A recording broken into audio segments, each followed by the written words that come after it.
आचार्य सरिता मिश्रा आपके अपने ज्योतिष और आध्यात्म के चैनल वैदिक ज्योतिष शिक्षण संस्थान में आप सभी दर्शकों का हार्दिक अभिनंदन करती हूँ। आज मैं आप सभी को नवांश कुंडली के बारे में विस्तार से जानकारी दूंगी कि नवांश कुंडली ज्योतिष शास्त्र के अंतर्गत क्या है, इसका क्या महत्व है, नवांश कुंडली से हमें किन बातों का पता चलता है कुंडली में, और यह कितने प्रकार का होता है, और जो कुंडली में किन बातों को देखने के लिए हम नवांश कुंडली का प्रयोग करते हैं, इन सभी के बारे में मैं आज आपको विस्तार से जानकारी दूंगी। तो कार्यक्रम आप सभी के लिए बहुत ही खास है। जो कोई भी ज्योतिष के विद्यार्थी है या ज्योतिष में जिनकी रुचि है, उनके लिए यह विषय बहुत ही खास है। तो इस जानकारी को ध्यान से देखें, और यदि आपको मेरा ये ज्योतिष संबंधी कार्यक्रम अच्छा लग रहा है तो इसको लाइक करें।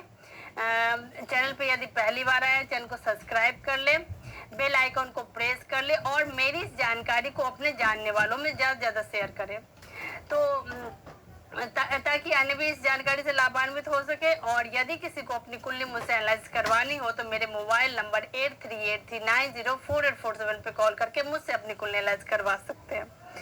मैंने ज्योतिष के क्षेत्र में वैदिक ज्योतिष, palmistry, numerology, tarot, vastu, face reading, gemology, advance predictive astrology, remedial course, vastu shastra, इन सभी विषयों का मैंने अध्ययन कर रखा है। और लगभग इस क्षेत्र में मैं 10-12 साल से लोगों को सेवा दे रही हूँ। तो चलिए इसी के साथ हम जानते हैं कि नवांश कुंडली क्या है। वैदिक ज्योतिष में नवांश कुंडली का बड़ा ही महत्व माना गया है। यह सभी वर्ग कुंडलियों में सबसे अहम माना जाता है। जन्म कुंडली के बाद ज्योतिष जिस वर्ग कुंडली पर सबसे अधिक अध्ययन करते हैं वह नवांश कुंडली ही होता है। नवांश का वैदिक ज्योतिष में क्या महत्व है, और इससे आपके जीवन के किन किन बातों का पता चलता है, तो आज मैं इन सभी के बारे में आपको जानकारी दूंगी। तो अंत तक आप वीडियो में बने रहिए। तो सबसे पहले आइए जान लेते हैं कि नवांश कुंडली आखिर है क्या। लगन कुंडली के बाद सबसे महत्वपूर्ण नवांश कुंडली को माना गया है। यह कुंडली का नवम भाव है। इसे भाग्य भाव भी कहा जाता है।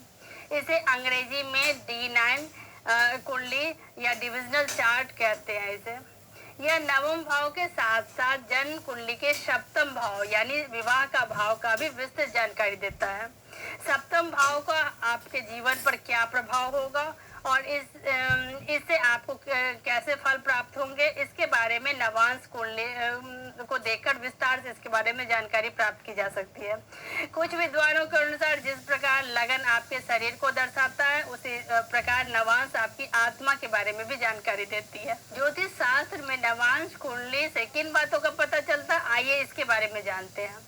वर्ग कुंडली में से व्यक्ति के नवांश कुंडली से व्यक्ति के वैवाहिक जीवन के बारे में काफी जानकारी प्राप्त होती है कि आपका दाम्पत्य जीवन कैसा होगा और उसमें आपको क्या क्या परेशानी आ सकती है।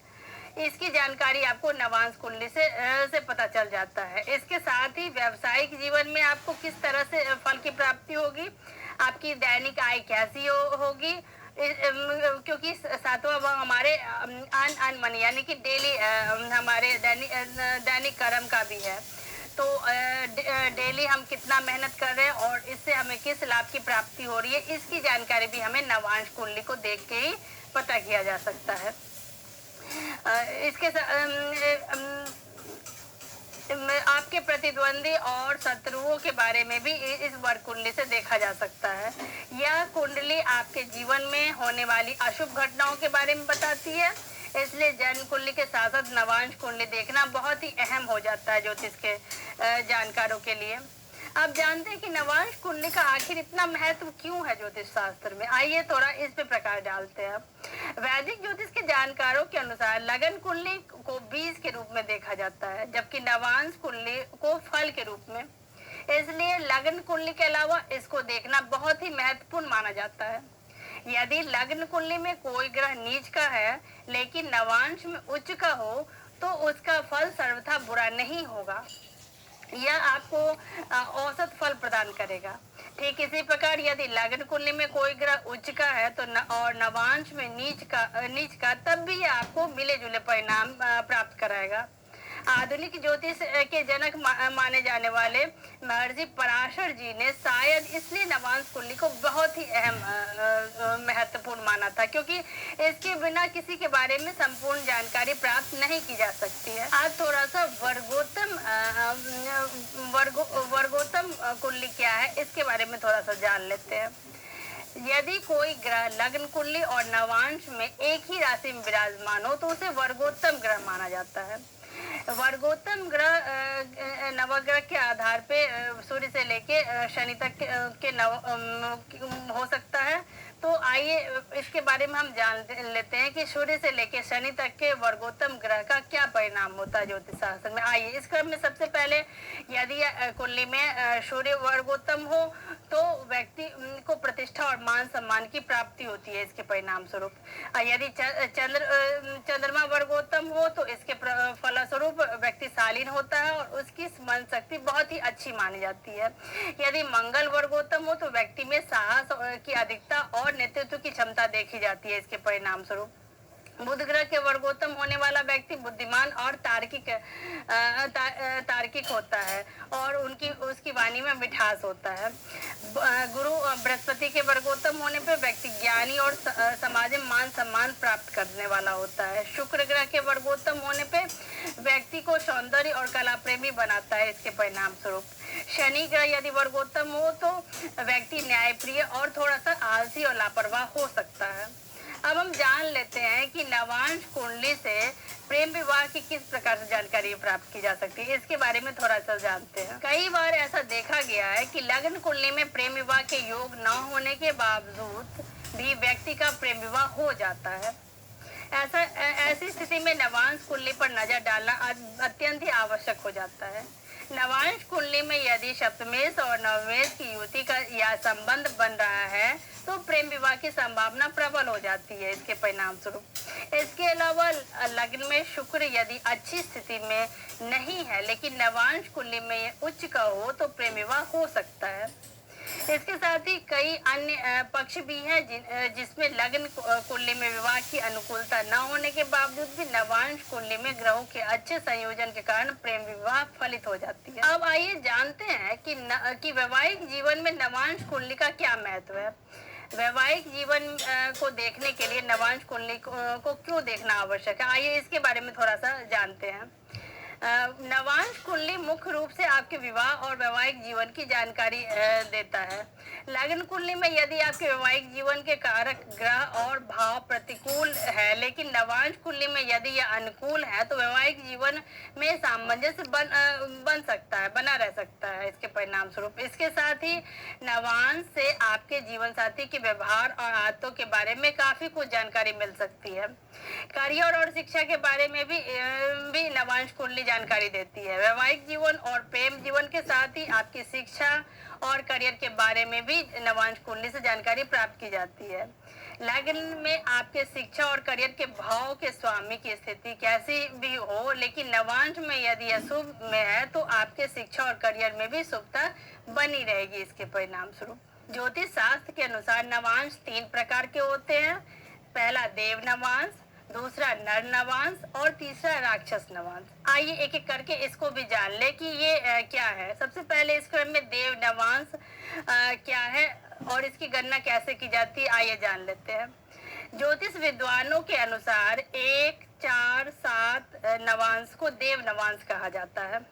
देव नवांश की डिग्री 3 डिग्री 20 मिनट, 10 डिग्री से लेकर 13 डिग्री 20 मिनट और 20 डिग्री से 23 डिग्री 20 मिनट तक माना जाता है। इस नवांश को शुभ माना जाता है। देव नवांश वाले जातकों को अच्छा जीवन साथी तो मिलता ही है, साथ के साथ वैवाहिक जीवन भी अच्छा चलता है। ऐसे लोगों में सात्विक गुण अधिक पाया जाता है। इन लोगों को धार्मिक क्रियाकलापों में रुचि देखने को मिलती है और यह न्यायप्रिय भी होते हैं। सभी तीनों नवांशों में ये सबसे अधिक शुभ फलदायक माना जाता है। दूसरा नवांश है नर नवांश। आइए जानते हैं कि नर नवांश क्या है और इसकी गणना ज्योतिष शास्त्र में कैसे की जाती है। द्वितीय, पंचम, अष्टम नवांश को नर नवांश कहा जाता है। इस नवांश वाला व्यक्ति अत्यधिक महत्वाकांक्षी होते हैं ऐसे लोगों की में ऊर्जा की अधिकता देखी जाती है और अपनी दृढ़ इच्छा शक्ति से यह हर लक्ष्य को पाने की क्षमता रखते हैं। साथ ही यह सहनशील भी होते हैं। सामाजिक स्तर पर भी इनका मान सम्मान प्रतिष्ठा होता है और यह समाज में सकारात्मक परिवर्तन लाने की कोशिश करते हैं। यह 3 डिग्री 20 मिनट से 6 डिग्री 40 मिनट, 13 डिग्री 20 मिनट से 16 डिग्री 40 मिनट और 23 डिग्री 20 मिनट से 26 डिग्री 20 मिनट तक का माना जाता है। तीसरा और अंतिम नवांश राक्षस नवांश है। आइए जानते हैं कि राक्षस नवांश क्या है और इसकी गणना ज्योतिष शास्त्र के आधार पर कैसे की जाती है। आइए जानते हैं। तृतीय, खष्टम और नवम नवांश को राक्षस नवांश की श्रेणी में रखा जाता है। यह 6 डिग्री 40 मिनट से 10 डिग्री, 16 डिग्री 40 मिनट से 20 डिग्री और 26 डिग्री 40 मिनट से 30 डिग्री तक का माना गया है। इस नवांश को तमोगुण से युक्त माना जाता है। ऐसे लोग स्वार्थी होते हैं और खुद से ज्यादा किसी को अहमियत नहीं देते हैं। ऐसे लोग अपनी इच्छाओं को पूरा करने के लिए गलत तरीके का इस्तेमाल करने से भी नहीं चूकते हैं। तो इसी के साथ आप सभी मेरे चैनल के साथ ज़्यादा से ज़्यादा जुड़े, इसको देखें, पसंद करें। आने वाले समय में मैं ज्योतिष के अन्य विधाओं, पामिस्ट्री, न्यूमरोलॉजी, टैरो, इन सभी पे एक एक करके मैं वीडियो लाती रहूँगी। तो मेरे चैनल को जल्दी जल्दी लाइक से और सब्सक्राइब कर ले। धन्यवाद।